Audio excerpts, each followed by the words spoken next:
For many in the world, it's all been leading up to this very moment, and that's why this week I'm worried about... It may be hard to believe, you tell me, but Piers Morgan has been crowned the UK's sexiest male celebrity. What in the fuck? How did that get here? Okay, look, Piers Morgan being voted the sexiest man in the UK is really not what I'm worried about this week. But that being said, it actually does sound like something I should be worried about. Yeah. Who came second place then? Jeremy Clarkson? He's now bumped Top Gear's Jeremy Clarkson from top spot, a position he held for 2 years. Oh, for fuck's sake. But this week, I'm worried about this.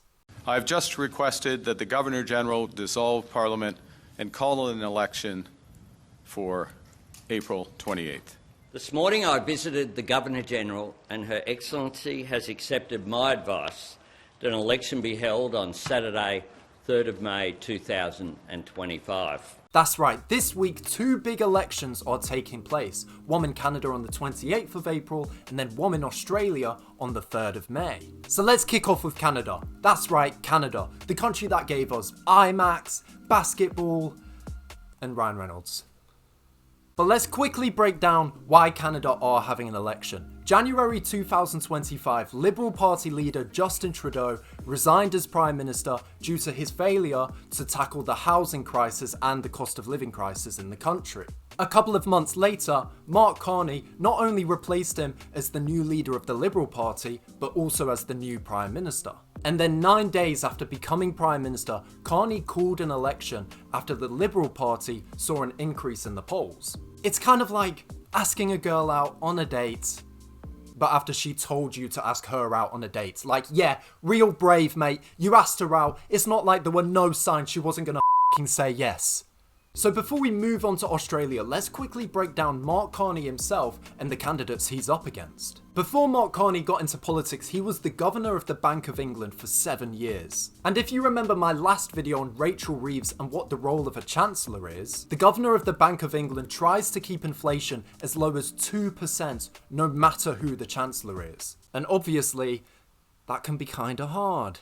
As a politician, he's a centrist, which is basically if the left wing of the political spectrum and the right wing of the political spectrum met up to have dinner and said, baby, we've been fighting too much.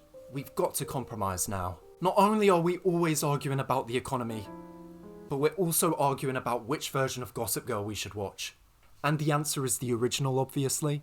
But Mark's main opponent is Pierre Poilievre, the leader of the Canadian Conservative Party, who was dominating the polls when Justin Trudeau was still Prime Minister. But his support has now dipped in the polls when Carney revealed his vision as Prime Minister.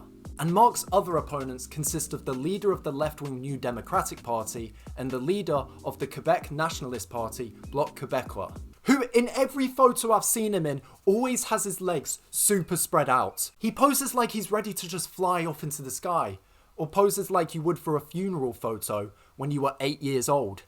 Kevin, someone's just died, stop posing like f***ing Kung Fu Panda. Now, let's move on to Australia. The time has come for another election, and it's between centre-left Labour Party leader Anthony Albanese and centre-right Liberal Party leader Peter Dutton. And yes, that's right, Australia's Liberal Party is Conservative.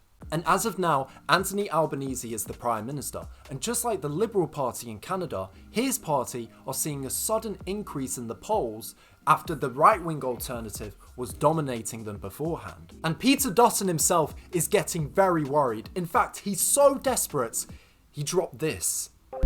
It ain't the way that it's supposed to be. The money we spending on groceries, I just wanna buy some eggs and cheese. $100, you kidding me? It costs too much to live. The economy's looking a mess. So we living check to check. Labor got us feeling so stressed. We need to find a solution. Need to switch up the people in power. I just wanna put food on the table, so I'm willing to do what I gotta. Bring them prices down. This is what we need. Cause Albo's gotta leave. Albo's gotta leave. Hey, bring them prices down. This is what we need. Cause Albo's gotta leave. Albo's gotta leave. Hey. What in the f*** is that? It sounds like something a Fox News presenter would play to his 14-year-old daughter on repeat in the car whilst yelling, "This slaps, doesn't it, Rebecca?"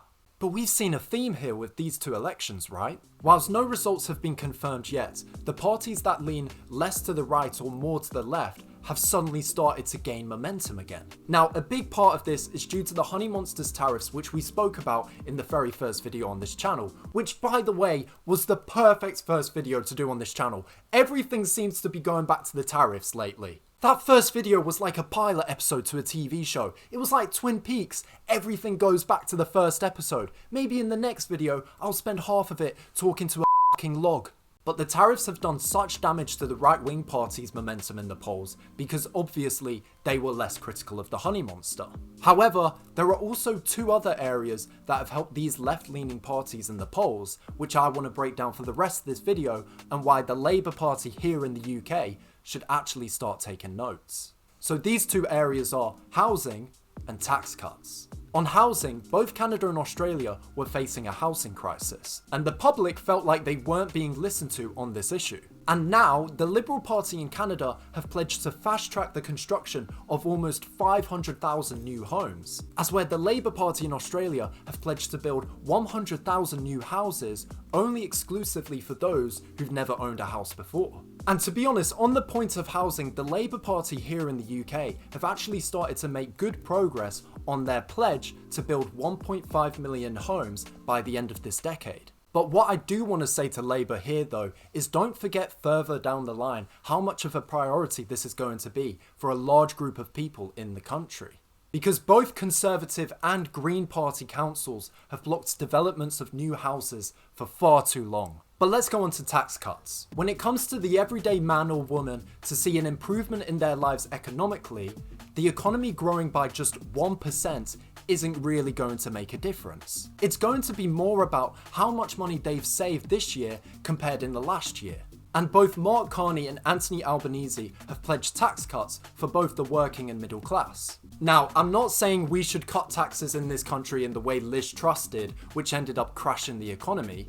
I'm talking about fully funding the specific tax cuts via the capital gains tax. And if you don't know what the capital gains tax is, it's mostly a tax for stockholders. And if you don't know what stockholders are, then watch 3 episodes of Succession, and not only will you know what they are, but you'll also begin talking like one. But this tax cut that the Labour government could very easily do is by cutting the basic rate of income tax by just 2%. And hear me out here. In this country, we have income tax. If you earn £12,500 or more, you have to pay 20% of that in income tax. If you earn £50,000 or more, you have to pay 40% of that in income tax. And then if you earn £125,000 or more, you have to pay 45% of that in income tax. And with the cost of living crisis still ongoing, it's been a daily struggle for many in the working class and the lower middle class to balance their budget, especially with a number of utility bills having increased this month. So now, if we reformed capital gains tax to be like income tax, where the higher the stocks you have, the higher the tax you pay, that tax could bring in around £14 billion. And with that money, the Labour government could use that money to fund a 2% cut in income tax for both the working and lower middle class, which would then save these particular households between £250 to £1,000. And that could afford these particular households a number of weeks worth of grocery shopping, or a month of utility bills, or half a year or more of broadband. And that tax cut is just one example, and I'm sure a few of you watching this video who know a lot about politics could think of a few tax cuts yourself that wouldn't affect public spending. But my main message to the Labour Party here in the UK is start taking notes and navigating ways to cut taxes for both the working and lower middle class, whilst also raising taxes on wealthy stockholders or corporates.